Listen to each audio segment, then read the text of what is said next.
There are places in South Louisiana that are remote with small populations, are but abundant in energy, from sources of other dimensions or realms, and that we investigate to find answers.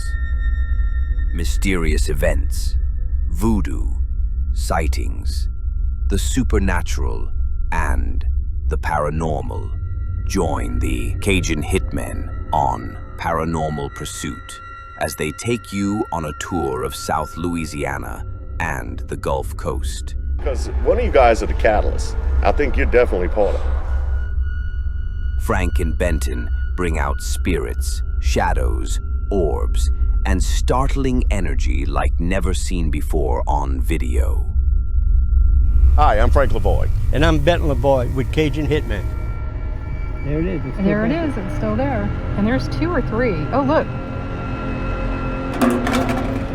Prepare yourselves. You are in the paranormal zone. We are ready for another paranormal investigation.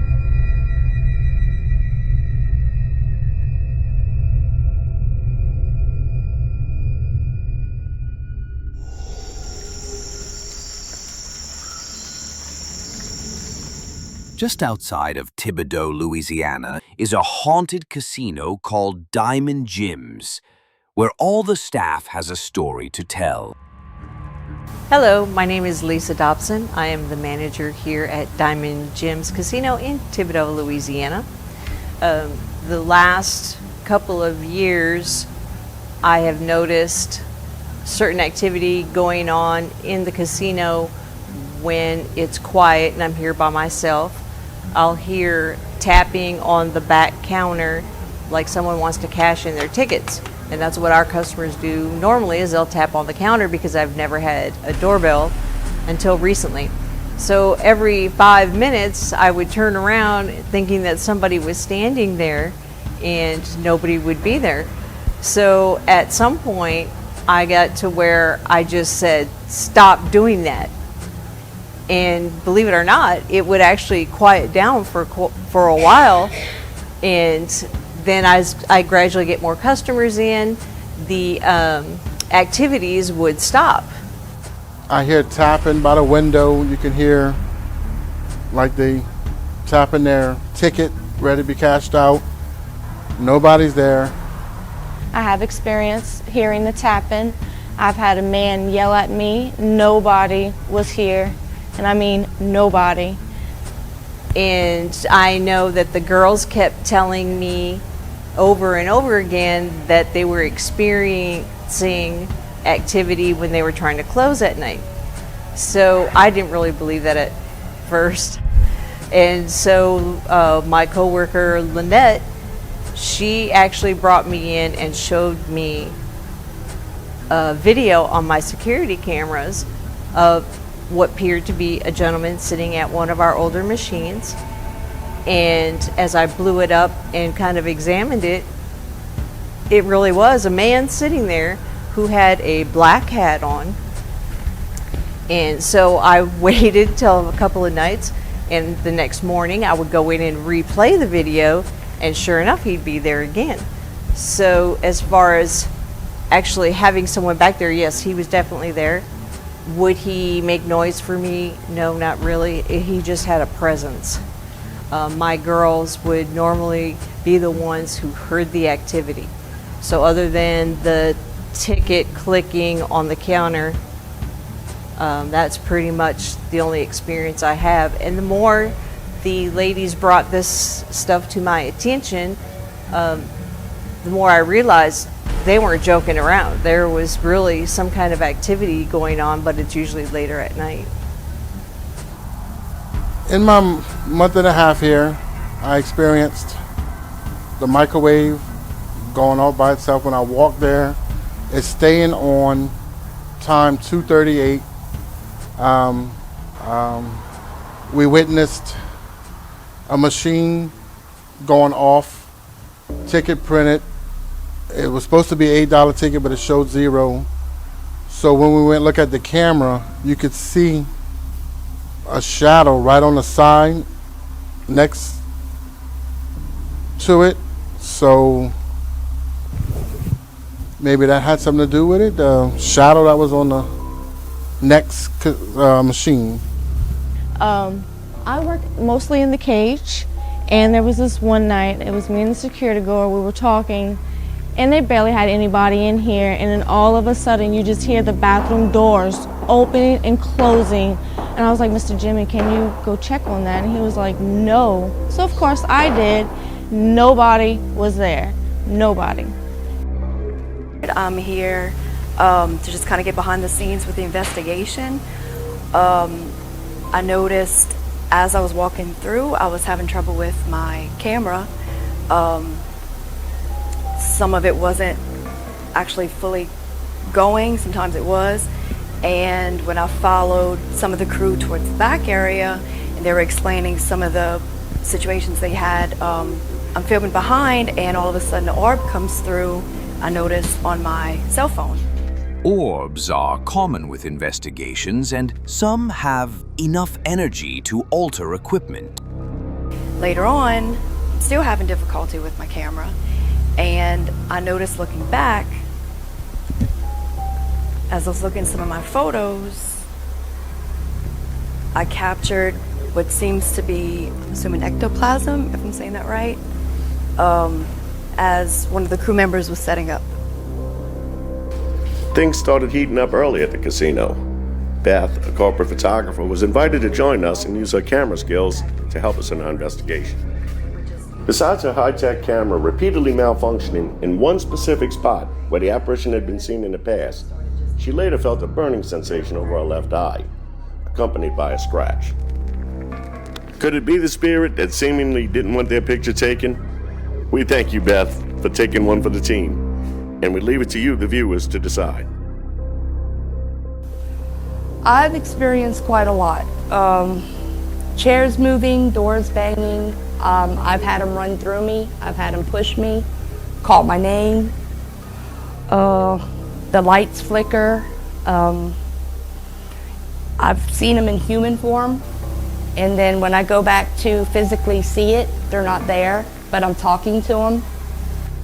I've heard them laugh, the tapping on the counter. They move the mop bucket, which I really wish they would finish my job for me, but they don't. We used to have an ice machine on the other side, and we'd have to go over there every night to get our ice. And the girls would say, Lynette, go get our ice, because they don't want to. So I'd have to go get the ice, and that was like an every night thing. So when I went over there to get the ice, it would get really, really cold, like almost like to like a freezing temperature over there. And the noises that I would hear was just surreal. It was like shattering, like I'd have to hold my ears, it was so bad. The door on the ice machine would slam shut. I would try to get out, and it was like somebody was pushing on the door, like it would hold me in to where I could not get out. And I'm like, come on, y'all have to let me out. And I'd argue back, I always do. I argue with them, I'm not gonna lie, I do. Every night I argue with them. And when I say, please let me out, y'all have to stop, at that time the door would flip up and the door would fly open and I go flying out. So it's just, it doesn't. It's aggravating, it is, now that they know my name, because I'm constantly like, okay. One of our employees that used to work here, she passed away, and this used to be her mom's restaurant, so I know like all the areas back over here. Mm-hmm. So there's some areas back here that like have some really strong noises that I heard. I don't know if you want to check them out or something. Yes, absolutely, yeah. What we got? Oh, this door. Don't do this to me tonight.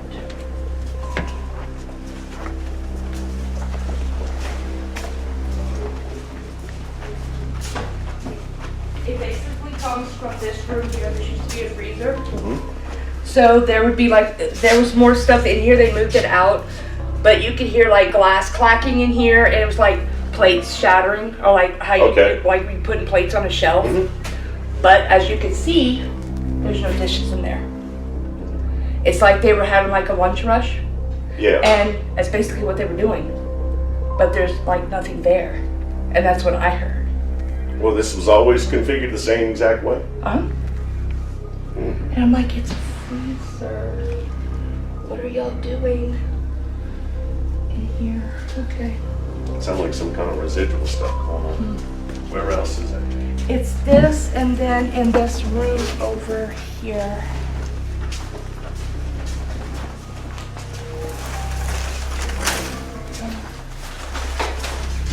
In this room over here, you can hear the calculators going off. With no calculators. No. That's definitely residual stuff. It's almost like they don't know they're not eating. They're absolutely homeless, but they eat. So, It was like constant, like they were just like, it sounded like they kept adding stuff. It was nonstop. exactly. And it's like when they were done, the door would close. This kitchen, this was always configured the same way as what it is. What was on that wall? What? Okay, so when we walk out of the heat, not the kitchen, I'm saying the kitchen and cooking. Yeah, what was here? What was against this wall? I'm not sure. I know they had, Obviously, that was a stove or some type. right, I'm not sure what they had here. I'm not sure. That was the office.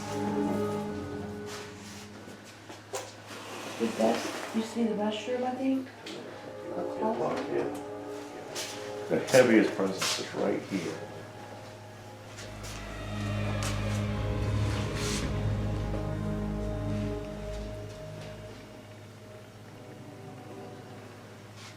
What did so the lady that owned the place, she passed, Yes, sir. and Her name was Miss Betty. okay. Let me see if Miss Betty won't talk to us. Miss Betty. And And I'm not sure who had it before her or after her. something's different about it. The feeling I get is like confused, like, okay, something was changed from wherever they had it or whatever they did.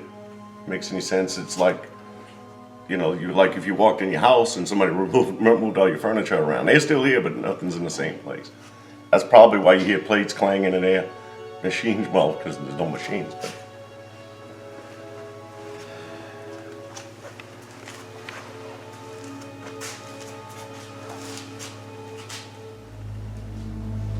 Let's see this over here.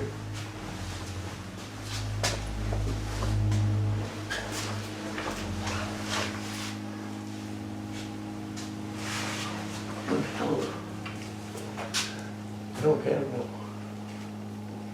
Give you one hell of a dizzying effect.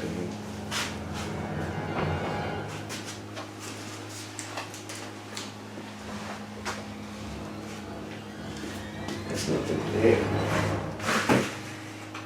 What would make a lot of it? No. Well, they gotta figure it out.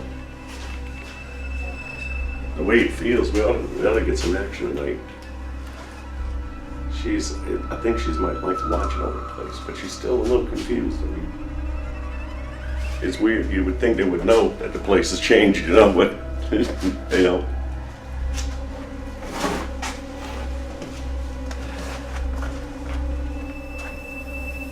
I do hear children laughing.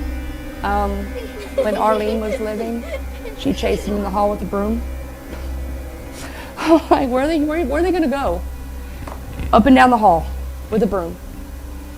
And there'd be times I'd be in the bathroom and they would take the doors and they would swing them open while I'm in the bathroom. And then the mirrors would fog up. But it was kind of confusing to me because usually when a mirror would fog up, it'd have to be hot, but it was freezing cold and the mirrors would fog up. And when I would come out of the bathroom, it's like somebody was behind me and it would push the door behind me to like it was shoving me out of the bathroom. And when it would shove me out of the bathroom and I'd walk down the hall, I would literally have to like move out the way. It's like they were going through me. So it's a lot of things. While doing a reading with staff trying to identify the spirits that may be visiting the casino, we caught these orbs on camera.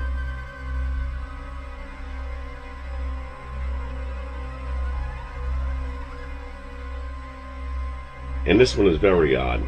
Notice the image that appears with this orb.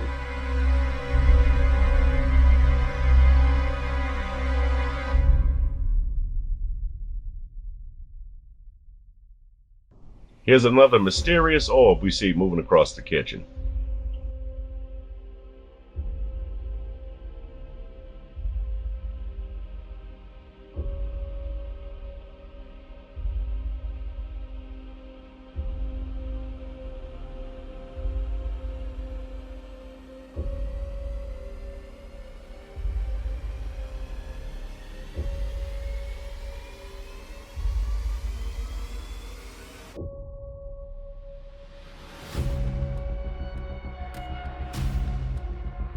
The team set up a laser graph in hopes of photoing a shadow figure.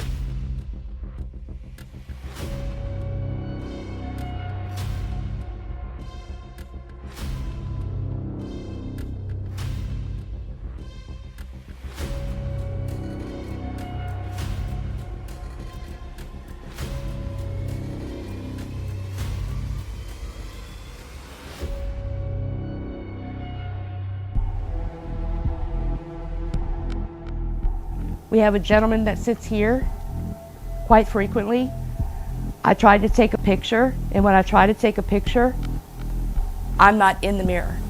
You do not see me, but you can see him, but not me. I also took a picture in the mirror, and I wasn't standing there. So I don't know if it's the mirror, I don't know if it's this building, but it's, yeah, they have some paranormal activity in here. That's for sure. Stuff that I saw on security cameras, I could see stuff that is running through the halls that's coming like at me, like 3D, and then it just disappears in like a white cloud. Where it says like camera 10, I've witnessed where it says I'm here, and it'll come at me like 3D, and when it gets to me, it disappears into a white cloud of smoke. Like literally, it'll push me back in my chair. She come by the window, and she come over here. And she sat at the machine. I watched her play, and she cashed out the ticket. The ticket was on the machine. She put the ticket right there. She come around, she come to the window. She says, whatever you do tonight, please be careful and God bless you. I'm like, oh, okay, I work in a casino. Thank you, I appreciate that. Well, I come over here to cash out this gentleman's ticket, and I'm like, well, why did she leave her ticket? So I come over here to get it. And I'm like, where'd she go? So I went to go run the cameras back to get her picture. If she comes back, we'll put it in an envelope. She comes back, well, here's her money, it's for her. Huh. I run the cameras back, I'm talking, but there's nobody there. There's nobody at the machine. But there's a ticket for $262.50. Well, so happens that night, I was running a little late with my drawer. If I would have got out of here on time, there was a head-on collision on the St. John Bridge. So I don't know, maybe she was just trying to tell me, you know. I don't know. She looked so real. Like the microwave, I could pick up the plug and it's unplugged and it's going off and it's running. The coffee pot, it makes coffee and you have to add water to that in order for it to make it. It's making its own coffee. I know this building is old. I know that it has some fantastic histories. One of our co-workers who is now deceased, bless her soul, her mom used to work in the restaurant and own the restaurant, and she was a very strong woman and had a very strong spirit. And I think that between the daughters and the mother working here, they had such an attachment to this place. And then Arlene, our hostess, she must have been here 25 years, worked with us and in this building. So I think they just have a real strong presence and they don't really want to leave. So yeah, we're happy to have them here as long as they don't cause any problem. No, I'm not scared. I think they seem to be friendly. And no, I'm not scared of them. My mother, she dreams, and she is a very firm believer, so I'm also a believer in it. It's crazy in here some nights. It really is. So when I come in at 7, 8 o'clock in the morning, I'll just turn on my stereo real loud in the building. And that way I can kind of drown out any activity that they might be doing. But yeah, it's really interesting. Seems to me some of the patrons are dying to come play at Diamond Gyms.